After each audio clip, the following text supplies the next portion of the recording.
Bueno, María Fernanda, el candidato del TikTok, no le gusta a Petro y no nos gusta mucho, pero las redes sociales están dominando y eso ha permeado en los estudios de opinión pública. Todos dan arriba a Hernández, todos, en este momento, lo cual no significa que eso vaya a ocurrir, pero es el manejo de la industria informativa alrededor de una campaña, todo. También controlada por mafias en Colombia.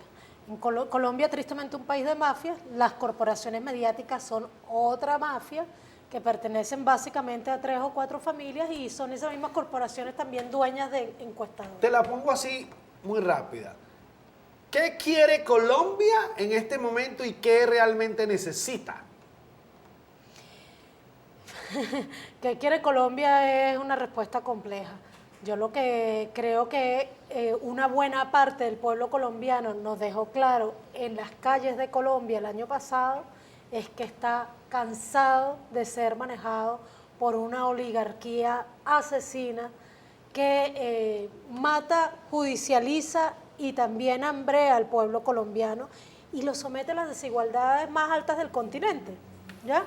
Porque Colombia es precisamente uno de los países con mayor inequidad, el país con mayor número de migrantes de la región sudamericana, a pesar de la campaña que hace en contra de Venezuela, y aparte el único país realmente en guerra en este momento en la región de América del Sur, diciendo que, bueno, lo que hay contra Venezuela también es una guerra multidimensional, pero no tiene las características. Pero entiendo que en el análisis uno puede tener una tendencia, pero si la sociedad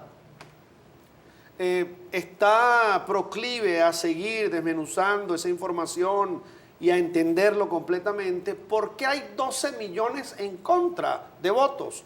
Estoy sumando, no porque en política se vaya a sumar así, aritméticamente no es 2 más 2 no son 4, pero realmente Rodolfo con sus 6 millones, Fico con sus 5, Fajardo con el 1.000.000, son 12 millones que no votaron por Petro.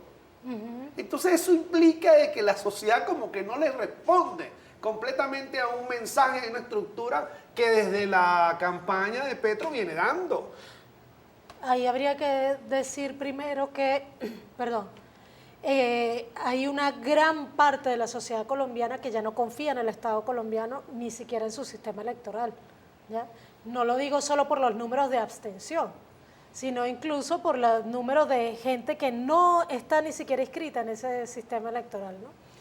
La abstención, aunque fue más baja para este proceso electoral, también fue bastante alta si tomas en cuenta que uno creería que la gente debería ir masivamente a manifestarse por una opción que permita romper con el uribismo. Estamos hablando de una abstención del 45%, 46%, ¿no?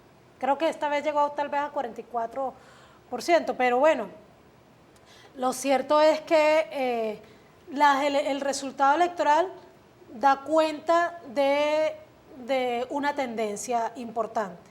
Sin embargo, lo que pasa es que los mensajes son confusos y Colombia, a diferencia de Venezuela, fíjate, cuando el comandante Chávez llegó al poder, yo en esa época trabajaba en medios de comunicación alternativa, ¿no? Precisamente, alternativa y popular.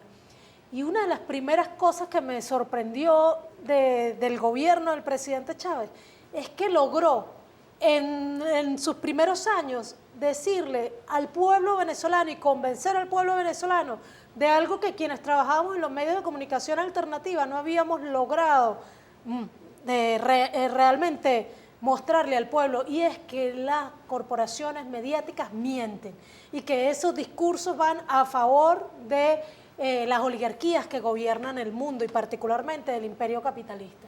Eso lo logró el comandante Chávez, eso no se ha logrado en Colombia. En Colombia se sigue consumiendo masivamente RCN, Caracol, El Tiempo, Semana, todos esos medios de comunicación que manipulan.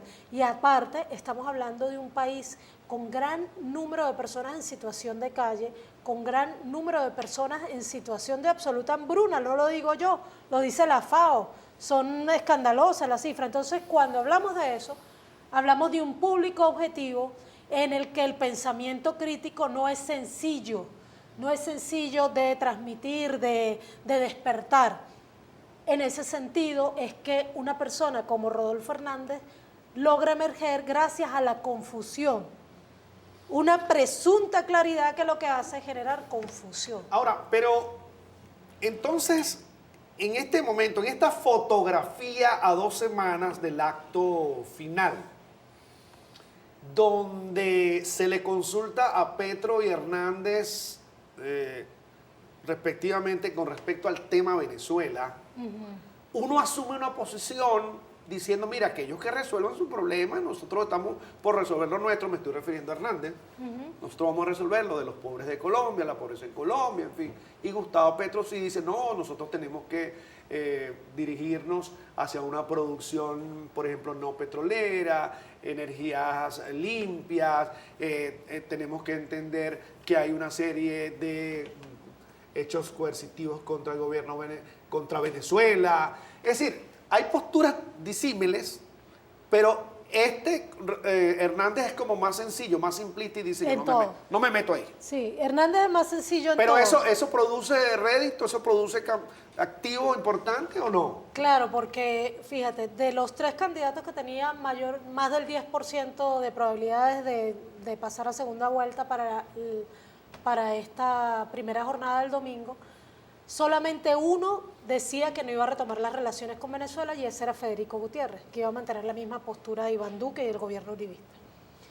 Al quedar Rodolfo Hernández como el segundo, lo que ya tenemos claro es que se va a retomar las relaciones entre Colombia y Venezuela. Lo que no sabemos es si las va a retomar Petro o Hernández. O Hernández, pero gane quien gane, por lo menos eso es lo que han ofrecido. Si cumplen, lo van a hacer. A pesar de que Duque en Washington sigue insistiendo, no se debe retomar las relaciones, bueno, ya... A pesar de que además Washington se ha protegido, comprometiendo ya que venga quien venga, ya Colombia ha sido nombrado aliado estratégico no OTAN, ya se introdujo una ley bipartidista que la introdujeron republicanos y demócratas, que termina de amarrar a Colombia, que se llama algo así como Ley del Bicentenario de las Relaciones Colombia-Venezuela. Perdón. Entonces, eso ya tiene amarrado al gobierno por venir. Pero ya sabemos que se van a retomar las relaciones con Venezuela, tanto diplomáticas como comerciales. Y eso es lo que yo creo que los mismos gringos tienen rato con ganas de hacer, pero que no se han podido terminar de librar de Guaidó, aunque ya lo dejan absolutamente de lado. No ya está invitado para la cumbre, nada, olvídate de eso. Ese señor lo desecharon hace rato, solo que les cuesta hacerlo público porque sería asumir un error. Y creo que hace rato que están encartados también con esa ruptura de relaciones entre Colombia y Venezuela, la propia oligarquía colombiana. Pero lo cual es interesante decir, por ejemplo, de Fernanda, que con respecto a ese marketing es que nos tienen vendido o que nos quisieron vender, bueno, es que si gana Rodolfo Hernández no se van a abrir las fronteras, no se va a ya eso se acabó, ya eso no sirve. No, eso se decía con respecto a Fico porque se consideraba que Fico era quien iba a pasar al segundo lugar, ¿no? Eso era lo que decían todas las encuestas. Con Rodolfo Hernández eso sí está planteado. Lo que no nos ha dicho, como siempre, es cómo. Por eso tú dices, Petro se expande más en explicaciones, Rodolfo Hernández lo deja hasta ahí, y eso siempre nos deja dudas, ¿no? Nos deja dudas, no sabemos hasta qué punto. Lo cierto es que, por ejemplo... Porque Petro es más racional, este es más emotivo.